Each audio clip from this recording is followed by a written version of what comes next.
Oi, gente! Não faltam coisas boas pra gente falar do esporte, né? Traz bem-estar físico e mental, mexe com as emoções, estimula a competitividade saudável, é um entretenimento. Só que no programa de hoje a gente vai falar do outro lado do esporte, o lado escuro, aquele que permite que irregularidades e crimes aconteçam.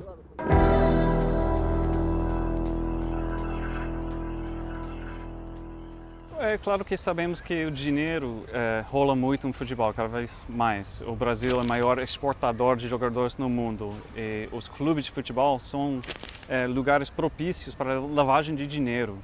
Esse é conhecido no mundo inteiro. E o Brasil, com um pouco controle que o governo tem sobre os clubes, a política pública de mão livre com o futebol, deixa que os clubes brasileiros sejam lugares de transferências irregulares de dinheiro. O termo lavagem de dinheiro vem de uma prática da década de 20. Os líderes do crime organizado abriam lavanderias que funcionavam de verdade, mas eram só fachada para dar a impressão de que o lucro do crime era obtido através da atividade legal da lavanderia. Ou seja, lavar dinheiro é dar um aspecto legal para um dinheiro que foi obtido ilegalmente. Para evitar crimes financeiros como a lavagem de dinheiro, as empresas são obrigadas a comunicar ao Estado todas as transações a partir de um certo valor. Em 2012, uma lei incluiu as vendas de jogadores de futebol formalmente na lista de negócios que precisam ser comunicados ao COAF, o Conselho de Controle de Atividades Financeiras.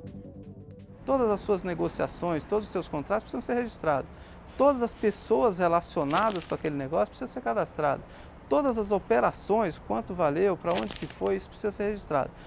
Com todos esses registros e cadastros, ele precisa se cadastrar no COAF também. Com todo esse arcabouço, ele ainda precisa ter um conhecimento básico do cliente dele. Olha, se ele conhece o cliente dele, saiu da normalidade o comportamento desse cliente, ele tem o dever legal de comunicar. Esse é o comando do Estado. Em fazendo a comunicação, todo o sistema vai ser acionado para o monitoramento e acompanhamento daquelas questões.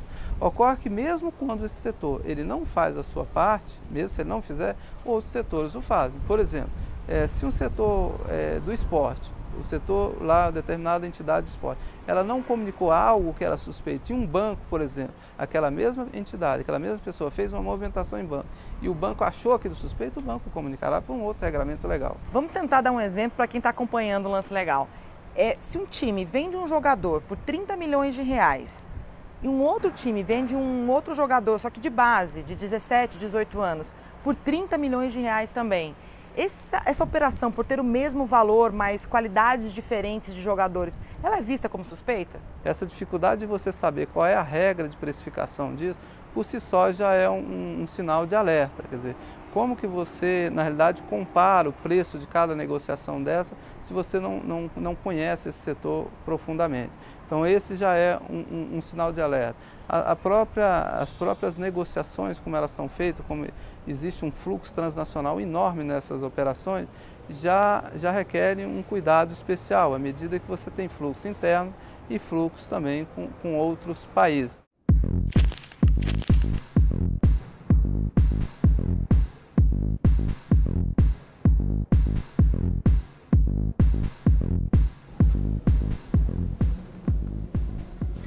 Jogador de futebol é que nem obra de arte.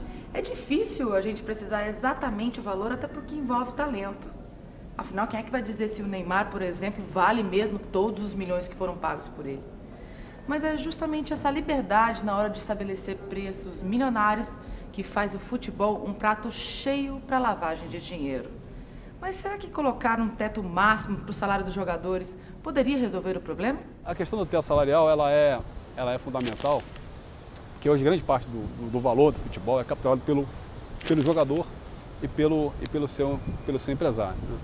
A gente apurou que em alguns clubes, à época, gastavam até mais de 100% da sua receita com a folha de jogadores. Isso é incompatível, né? Então a gente acredita que o teto salarial, se definido em conjunto, ele pode dar saúde financeira aos clubes. Se os 20 maiores clubes brasileiros definirem um teto no valor de 300 mil reais, certamente os jogadores não vão ter para onde ir aqui no Brasil, vão ter de ou jogar no exterior ou aceitar o salário de 300 mil reais aqui no Brasil. Isso certamente daria sustentabilidade financeira para os clubes de futebol aqui no Brasil. Isso não é feito porque, novamente, a gente cai naquele problema do desvio de recursos. Às vezes o jogador é contratado por um valor de 500 mil reais e na prática recebe 300 mil reais. Os outros 200 mil reais são distribuídos para terceiros que não têm rigorosamente nada a ver com aquele contrato. A lavagem de dinheiro era uma das principais denúncias contra a MSI, empresa que investiu milhões no Corinthians entre 2004 e 2007. A suspeita era de que o dinheiro vinha da máfia russa. Mas em 2013, o Ministério Público pediu a absolvição dos acusados por falta de provas. Em 2001, uma CPI na Câmara dos Deputados identificou diversas irregularidades no futebol brasileiro. O relatório não foi aprovado. No futebol é difícil de comprovar. É difícil de comprovar porque tem que ir atrás do dinheiro. Mas existe, sabemos que existe. É preciso politizar o futebol para entender como ele funciona mais. E funciona com dinheiro, funciona com muito poder e cada vez mais dos dois.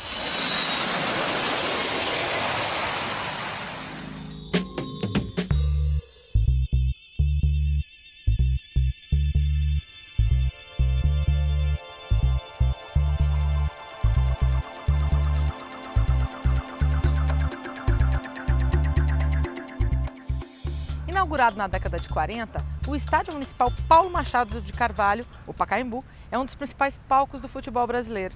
E é aqui que o Lance Legal vai falar com um personagem importante dessa paixão nacional: os árbitros. Aqueles que colocam a regra em jogo, aqueles responsáveis pelo resultado final.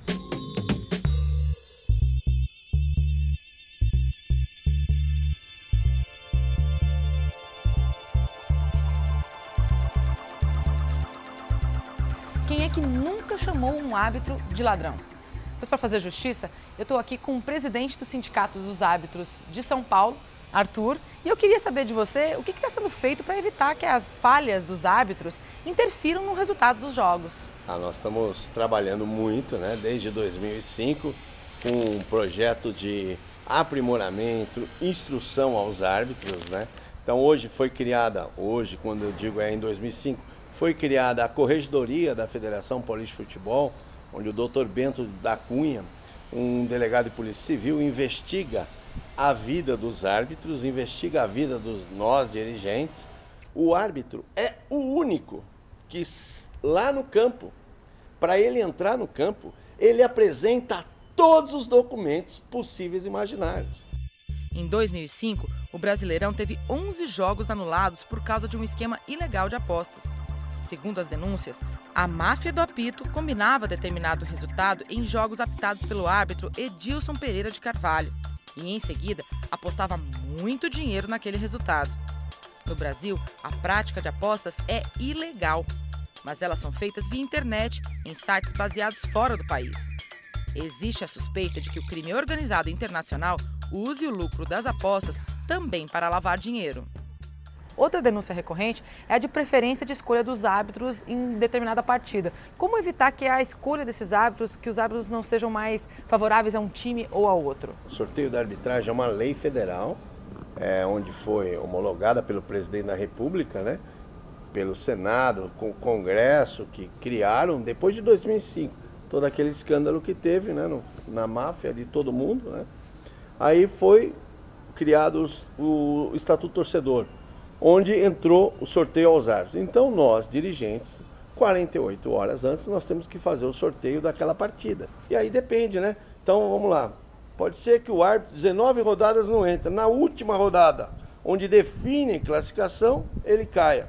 Ele não tem ritmo de jogo, Porque hoje o árbitro precisa de ritmo de jogo. Ele não tem, pega lá uma fumaça. O sindicato é contra, mas o sindicato também está numa outra ação para aprimorarmos o sorteio, Então hoje estamos ajudando também a regulamentar esse sorteio. É importante nós termos uma regulamentação. Federação Paulista faz de um jeito, Carioca faz do outro, Catarinense faz, e assim vai pelo Brasil. Nós não podemos ter isso, vamos ter uma uniformização nisso,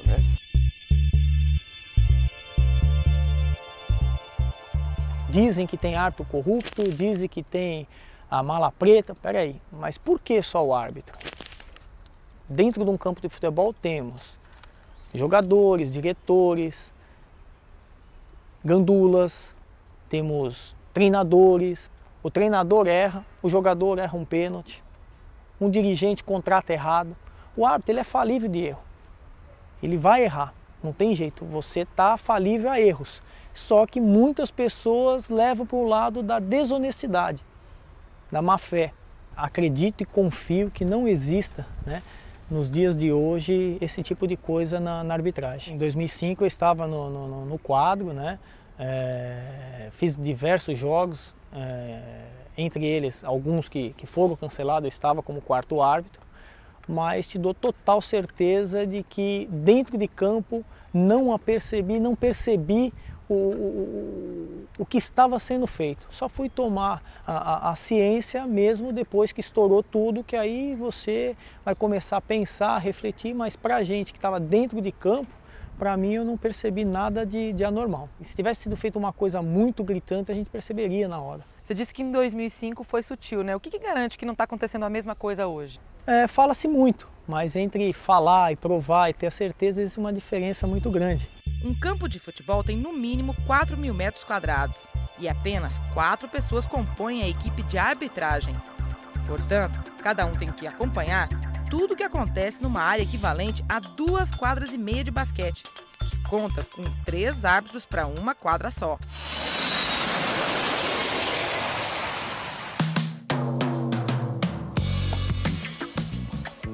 No basquete, a escalação e a atuação dos árbitros de uma partida também já estiveram sob suspeita. O Lance Legal dá mais um pulo em Brasília para acompanhar a conversa da repórter Verônica Lima com o Alex, craque da seleção e do Uniceub BRB Brasília. Falavam muito a gente brinca assim de juiz caseiro, né? Então tinha muitos juízes que a gente achava que era caseiro justamente porque essas pessoas da confederação denominavam esse devido árbitro justamente para aqueles jogos, principalmente quando eram jogos decisivos, para favorecer o time da casa. E o que você acha que tinha por trás disso? Aí eu já não sei. Isso aí que eu falei era discussão de bastidores e a gente só se preocupava em jogar basquete mesmo. Várias vezes você tinha aquela percepção que estava alguma coisa errada, mas nunca procurava saber o que era, justamente por ser diretoria de clube, dirigentes do time com confederação, então a gente deixava isso para eles e se focava mais dentro de quadra. Você já ficou sabendo de algum atleta ou algum árbitro que recebeu dinheiro ou alguém ofereceu dinheiro para que ele manipulasse um resultado? Não, acho que eu nunca fiquei sabendo. Não sei se estou jogando basquete profissional há 15 anos. Não sei se já teve algum árbitro que recebeu dinheiro de jogador, de clube. Mas no mundo de hoje a gente espera de tudo, né? Mas em 15 anos eu nunca fiquei sabendo de concreto mesmo uma situação dessa. O erro ou a má-fé de um juiz pode sim alterar o resultado de uma partida. Mas o árbitro não é o único capaz disso, não. Em 2012 foi descoberto um esquema na Europa de manipulação de resultados que envolvia também dirigentes e jogadores. Entre eles, o brasileiro Joelson José Inácio, atacante da 2ª divisão do campeonato italiano. E é com ele que a gente conversa agora pela internet. Oi, Joelson, tudo bem? Conta pra gente um pouquinho melhor como é que foi essa sua participação nesse episódio. Vou resumir pra você. Um jogador que jogava comigo no mesmo time na época falou que tinha esses caras que manipulavam jogos, né? Aí ele tinha falado pra mim se eu participaria. Aí eu falei pra ele na época, tá bom, vamos fazer tudo. Como é que funciona? Aí ele falou que funcionava que eles vinham no mesmo hotel da gente, onde a gente ficava no retiro, que se fala aqui, que é na concentração, né, um dia antes do jogo. Aí eles chamavam a gente tarde da noite, 11 horas, de um dia antes da noite, assim, no mesmo hotel que eles ficavam. E aí falava pra gente quanto que tinha que acabar o jogo, o jeito, todas as fórmulas que tinha que ser. E eu aceitei naquela época. Eu ganhava mais do que eles ofereciam para mim, tinha 3 anos de contrato, não tinha o porquê eu fazer isso, entendeu? Então, quer dizer, são coisas que quem está de fora hoje, quem escuta, vão escutar essa entrevista, vai falar, poxa, ele estava louco, para que fazer isso? Isso não existe. Para mim também, hoje, falando o que aconteceu comigo, não existe mesmo, mas quando muitas vezes você encontra em situação que você acaba perdendo o controle. O trato era seu time perder de 2-0. Mas chegou na hora H, você se arrependeu e fez o gol, né? Quando eu entrei, estava 2-0, então quer dizer, estava tudo certo para a aposta, né? Então quer dizer, o dinheiro que eles tinham combinado para dar para mim, eu ia pegar, já estava tudo certo. Só que enquanto eu estava no banco, quando o treinador falou para mim entrar, não sei, deu aquela coisa, falei, não, falta 15 minutos, eu vou entrar, vou fazer a minha parte, se fizer gol, fez, se eu tiver chance eu vou fazer mesmo. Entrei, na realidade teve escanteio, na primeira bola que eu peguei eu fiz gol de cabeça, 2-1, então ali já ali não estava mais certo as apostas. Você ganhou 2-0 o jogo, diferença de 2 gols, 2-0, 3-1 e assim vai. Depois teve um jogo também contra o Ancona, que aí ali foi, na realidade foi o diretor do clube, já não tinha mais nem esses times essas pessoas que manipulavam o jogo, né? Aí era o diretor mesmo, mais o presidente que tinha pedido para mim, que eu era o vice-capitão do time, que eu conhecia um brasileiro que jogava na época no Ancona, para ver se eu conseguia manipular ele, né? Por mim, manipular ele. Aí eu falei para o diretor, e a gente na época precisava da vitória também. Aí eu conversei com ele, na realidade ele falou que não queria saber disso, eu não insisti, porque na realidade eu também sabia que era uma coisa errada, só que para mim aí foi tipo... Aquela vez ali foi o diretor e o presidente que pediu. Então, quer dizer, foi uma situação difícil. Você foi punido com 2 anos e meio de suspensão. E se essa oferta vier de novo? Pelo que você disse, você não pensa em aceitar de novo, mas você denunciaria? Eu acredito que não denunciaria e não fazeria nada. Porque, no caso meu, eu acredito que muitos e muitos não estão pagando o que eu paguei, fizeram talvez até alguma coisa a mais. Então, não denunciaria ninguém, continuaria no meu canto, que eu ia falar para ele que eu não quero saber de nada, mas não denunciaria ninguém, não.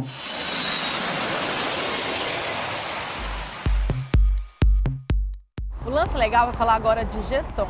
Para isso, a gente veio até aqui, a sede do Clube Regatas Flamengo. Por quê? Bom, o Flamengo é o time que mais tem torcedores no Brasil. E é também o que mais tem dívidas. São 750 milhões de reais, isso porque a gente nem está falando da dívida toda. A gente veio ver como é que um clube dessa importância, desse tamanho, chegou nesse ponto. Vamos lá?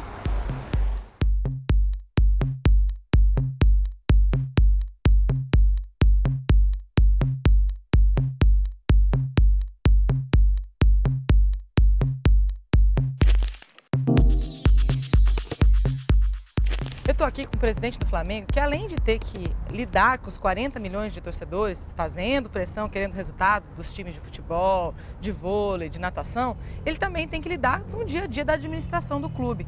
Eduardo, muito obrigado por estar participando aqui no Lance Legal, nosso programa da TV Câmara. E eu queria que você explicasse um pouquinho para a gente como é que foi lidar com tanta dívida. Quando nós chegamos aqui, o Flamengo tinha um problema sério de apropriação indébita de recursos, né, principalmente imposto de renda na fonte, que o Flamengo recolhia dos jogadores, dos atletas, dos funcionários e não repassava à Fazenda. Nós acertamos isso tudo, fizemos um acordo de parcelamento com a Procuradoria-Geral da Fazenda Nacional, um acordo muito severo, que nos tira o sangue, mas que é necessário, nós temos que fazer. Você acha que teve corrupção nas gestões passadas do Flamengo para chegar até nesse ponto? Olha, isso é uma acusação forte para se fazer, né? Mas eu acho que os poderes do clube, né, eles estão aí para avaliar, para investigar, né? E se acontecer isso, né, os responsáveis têm que ser punidos.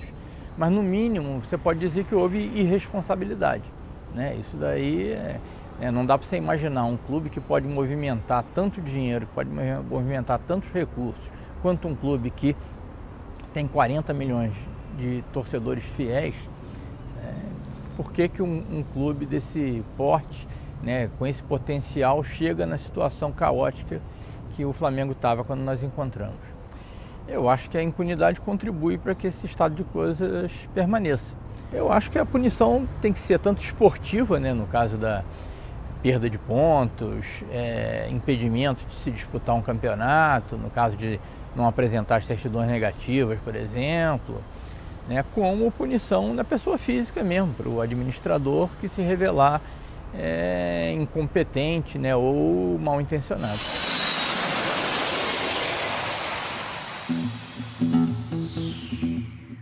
Diante de tantas denúncias de irresponsabilidade e corrupção, em 2013 surgiu um movimento de jogadores pedindo a moralização do futebol.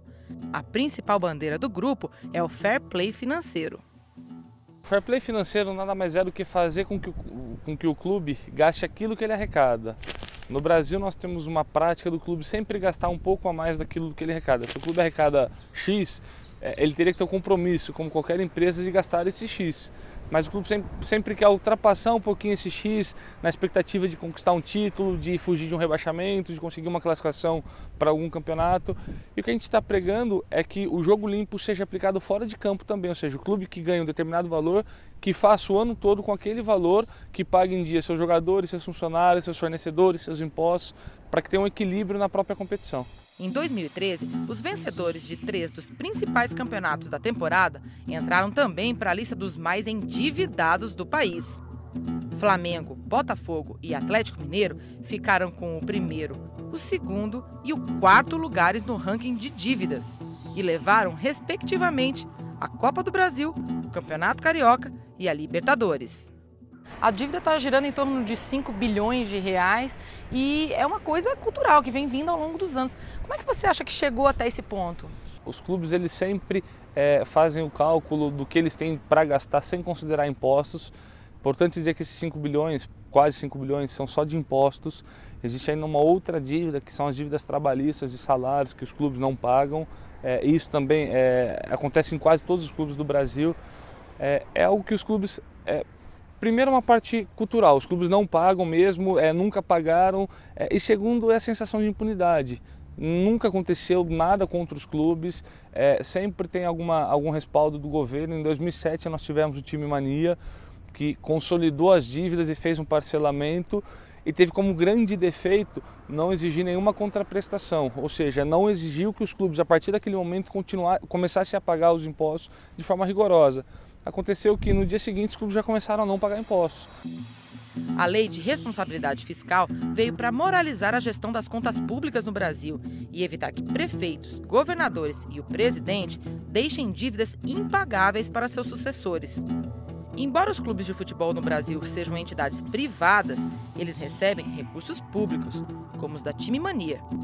Por isso, há quem defenda uma lei de responsabilidade esportiva, obrigando os clubes a prestar conta de seus gastos, profissionalizar suas diretorias e a gastar apenas o que tem. Na verdade, o clube ele tem uma configuração através de conselhos, né? E esses conselhos, na maioria das vezes, são muito corporativos, né? São pessoas que se conhecem há muito tempo e acabam, no momento de controle, de fiscalização, não dando o aspecto que deveriam dar às contas dos clubes. E às vezes as contas eram aprovadas sem, na verdade, ter uma qualidade, né, que deveria ter. A gente pode concluir, então, que os empresários são os atores que permitem que ocorra corrupção no esporte? O que a gente observa e às vezes é colocado aí? Que elas são entidades com personalidade jurídica de direito privado, né, que quando precisam de recursos públicos vão até ao Estado e querem mostrar que precisam desses recursos. Dizem que tem interesse público. Exatamente. E quando tem algum aspecto de controle para cima deles, eles fazem questão de dizer que são privados, que não recebem nenhum recurso fiscal. Isso não é verdade, né? Nós observamos na prática que nós temos muitos recursos públicos envolvidos nas entidades esportivas. E até uma crítica, né? Porque nós temos várias empresas e microempresas que geram muitos empregos e não têm nenhum benefício do Estado, né? E nós observamos dentro dessas entidades esportivas esse benefício. Por que esse privilégio para entidades esportivas? Quem está lidando de perto com essa questão das dívidas dos clubes brasileiros é o deputado Otávio Leite. Como é que os clubes chegaram nesse nível de endividamento, deputado? Uma irresponsabilidade fiscal. Gastou-se muito mais do que se arrecadava, com salários, com uma série de situações de contratos, de vendas, de compras, que gerou uma certa inflação no futebol brasileiro. Os clubes não seguraram essa barra, por mais que tivessem ali ou acolá um patrocínio. A conclusão foi um aumento cavalar das dívidas. Estão todas no atoleiro. Mas tem denúncia de que também foram cometidos crimes, né? Tem denúncia de ex-dirigente, por exemplo, que enriqueceu ilicitamente, que desviou dinheiro, que fez lavagem de dinheiro. Como que a gente pode fazer para evitar que os novos gestores continuem cometendo esses crimes, só que com dinheiro público?